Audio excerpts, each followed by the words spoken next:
Group engagement team, same thing. The partner, including the group engagement partner, the staffs who establish the overall audit strategy, communicate with the component auditor, perform the work on consolidation process, and evaluate the conclusion drawn from the audit evidence as the basis of forming an opinion on a group of financial statement.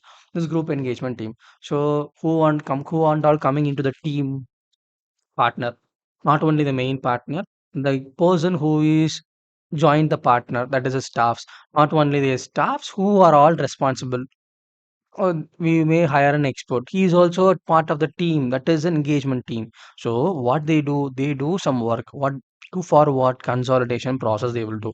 They will report to the engaging partner. That is also an engagement. And they collect evidence for what to come to a conclusion, for what to give an opinion, forming an opinion. So these are the activities done together as a group to get an opinion on a group financial statement. Such all the group together is known as group engagement team.